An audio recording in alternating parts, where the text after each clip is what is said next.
بے فکر بے توان اپنی مرضی کے بددعا کی ڈاری نہیں رکھنا چاہیے دل میں. نانا لیکن یہ شرف انسانی تو نہیں نانا. کیا شرف انسانی نانا؟ لیتے ہیں شرف کا اور انسانیت کا لفظ لگا کے ہندوستانی لیڈروں قائل کرنا چاہتی ہیں. شرف انسانی وہ نہیں پرواہ کرتے اس بات کی. کشمیری لوگوں کے ساتھ اور ایک انٹرنیشنل کمٹمنٹ کے پابند ہیں. 56 برے تھے لیکن جوتا نہیں مارتے انٹرنیشنل کمٹمنٹ کے منہ پر، نہ سیکورٹی کونسل کے بوتے پر. کشمیر میں رائے شماری کرانے کے پابند تو ہیں نانا. وہ معاہدے کے مطابق پابند ہیں لیکن عملی طور پر کشمیر نو اپنا اٹوٹ انگ بتلائی جا رہے ہیں. تو اسپین کے ایک پروفیسر نے ماسٹر صاحب پوچھا انٹرنیشنل کانفرنس میں کہ نالے تک کشمیر نو اٹوٹ انگ بتلا رہے ہو تسی، نالے کشمیریاں نو قتل کری جا رہے ہو. تو انڈین ڈیلیگیٹ نے کہا کہ یہ ہمارا اٹوٹ انگ جون سا ہے نا یہ ہماری رسولی کے مانند ہے، تو ہم اپنی رسولی کا آپریشن کرتے رہتے ہیں، پورا انگ نہیں ساڈا.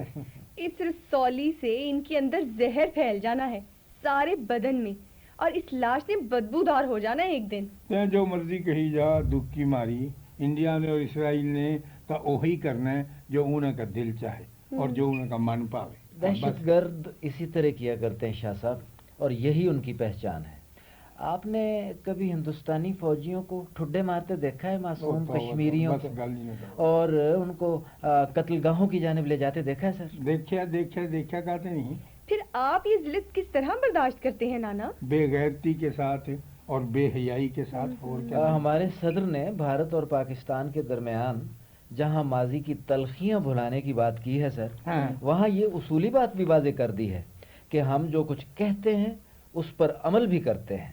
ہمارے یہاں کوئی دوغلا پن نہیں ہے. لیکن بھارت کا یہ جون سا ہے نا اور بھارتی سرکار اور بھارت کا میڈیا یہ تو ہر بات میں دوغلے پن کا اظہار کرتا ہے. اور سر یہ طے ہے کہ ہر برائی اصولوں کو خیر بات کہنے اور دوغلے پن کا مظاہرہ کرنے سے ہی جنم لیتی ہے. اور یہی منافقانہ طرز عمل اور یہی دوغلا پن ملکوں کو جنگوں کی طرف اور تباہی کی طرف دھکیلتا ہے. اور دنیا نو اچھی طرح سے یاد ہے ماسٹر صاحب کہ اسی جنگ اور جنگ جویانہ ماحول کے تدارک کے واسطے اور اس جنگ نو ختم کرنے کے واسطے پاکستان نے سیکورٹی کونسل کی قرارداد منظور کری جو پنڈت نہرو نے اقوام متحدہ کے مورے پیش کری تھی کہ اے لکھو کہ کشمیر میں رائے شماری کرائی جائے.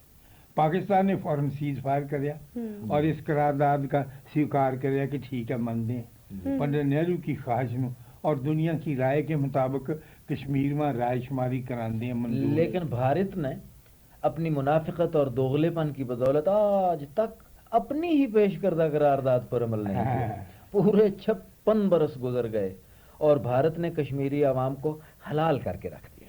اس وقت اس چھوٹے سے خطہ ارض پر 7.5 لاکھ انڈین فوج براجمان ہے اور کشمیریوں کو سانس تک لینے کی اجازت نہیں. کشمیر میں یہ 7.5 لاکھ انڈین فوج کی بدولت 1,09,000 نویاں قبراں وجود میں آ چکی ہیں.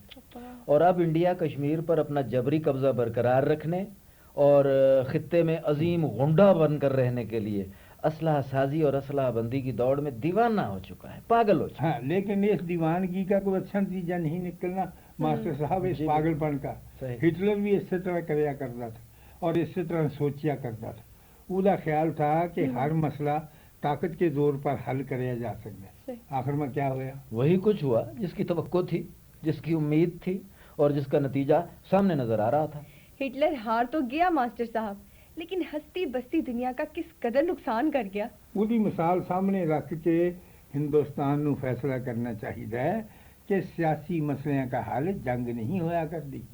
کشمیر بھی ایک سیاسی مسئلہ ہے جو رائے شماری کا تقاضا کرتا ہے. رائے شماری کی ضرورت نو جنگ تے پورا نہیں کریا جا سکتا. بیبیو برا نہ مانے تو پھر آپ سمجھائیں نا ذرا اپنے پیارے دوست انڈیا کو. آپ کے تو اس کے ساتھ گہرے مراسم ہیں. نہ مراسم تو ہیں میرے ماسٹر صاحب، مند ہے، میں اسے انکار نہیں کرتا، لیکن وہاں سوچن سمجھن والے انسانوں کی بہت کمی بڑا کٹ ہے. اگر کہیں ارے 20-25 سوچن والے لوگ پیدا ہو جانا ہندوستان میں تو وہ اپنی سرکار نو سمجھا سکتے ہیں، بتلا سکتے ہیں کہ کہ وقت بہت نازک ہے، ایسے نہیں کریا کر. لیجئے وہاں تو ایک سے ایک سمجھدار اور بدھیمان لوگ پڑے ہیں قبلہ. وہ ایڈوانی صاحب ہیں، فرنینڈس ہیں، اور کیا نام ہے وہ یشونت سنہا صاحب ہیں، اور ان کے ساتھ اور بہت سے ہیں. میں اینا کی بات نہیں کر رہا ماسٹر صاحب، میں اصلی بھدر پرشاں کی اور بدھی ماننا کی بات کر رہے ہیں. میرا یقین ہے کہ اگر بھارت میں 20-25 ایسے رائٹر پیدا ہو جائیں، ایسے لیکھک اور شاعر اور کوی لوگ جو سچ نو سچ اور حق نو حق کہن اور اپنی سرکار تے کڑکا کے بولن کہ اگر انٹرنیشنل فورم پر ریفرینڈم کا اور رائے شماری کا وعدہ کریا تھا تو اس نو نبھاؤ اور اس وچن نو پورا کرو، تو پھر سب کچھ ہو سکتا ہے. اس ضمن میں تو پھر واجپئی صاحب خود لیکھکوں کی قیادت کر سکتے ہیں حضور. وہ شاعر ہیں اور کویتا لکھتے ہیں زبردست. ہاں بالکل، وہ شاعر ہیں، میں مانتا ہے، اور بہت بڑے اچھے کوی ہیں، میں انہوں کی بڑی مانتا کرنا ہے. لیکن وہ بیچارے کلے ہیں اور انہوں تے ڈردے ہیں جنہ کے نام اپنے گنوائے ہیں. اگر پورے بھارت کی ساری آبادی میں 20-25 بس سچے اور انصاف پسند رائٹر پیدا ہو جان تو آن والے جون سے 5-6 سال میں بھارت اور پاکستان نو محبت اور صلح صفائی کے بندھن میں بن سکتے ہیں لوگ. اور 500 سال بعد نانا اس بعد 100-150 رائٹر اور بھی تو پیدا ہو جان گے محبت کی بانی پڑھنے والے، پھر اگے چلے گا کام. لیکن یہ مشکل ہے شاہ صاحب. کیوں مشکل کھاتے؟ مشکل اس لیے سر کہ یہ جو رائٹر لوگ ہوتے ہیں نا، ذرا نرم دل کے ہوتے ہیں، سرکار سے بہت ڈرتے ہیں. پھر سرکار بھی ایسی، توبہ توبہ توبہ، جان جاتی ہے سرکار ان کی ایسی سرکار سے جس نے معصوم اور محکوم لوگوں کے لیے 7.5 لاکھ فوج مقرر کر رکھی ہے. یہ تو پھر اچھا چلو پھر ایدے ماں پھر ایک اور طریقہ ہو سکتا ہے. وہ کیا نانا؟ وہ یہ کہ اگر دلی، یو پی، پنجاب، گجرات کے رائٹر جون سے یہ سچ کہنا اور سچ بولنے تے ڈردے ہیں کہ سرکار بالکل ہی انہیں کے سر کے اوپر بیٹھی ہے، تو دور کے انڈین ادیب اور رائٹر تا یہ بوجھ اٹھا سکتے ہیں. اپنی ملیالم ہے، تامل ہے، بنگالی ہے، اسامی ہے، اڑیا ہے، اینا زبانہ کے ادیب اور لیکھک تک کھل کے بات کر سکتے، سچ بول سکتے ہو، تو نہیں پرواہ کرنے کے دلی کی دور بیٹھی. بالکل ٹھیک ہے نانا، وہ تو سچ بول سکتے ہیں. واہ واہ واہ، یہ تو آپ نے واقعی ایک توجہ طلب بات کی شاہ صاحب.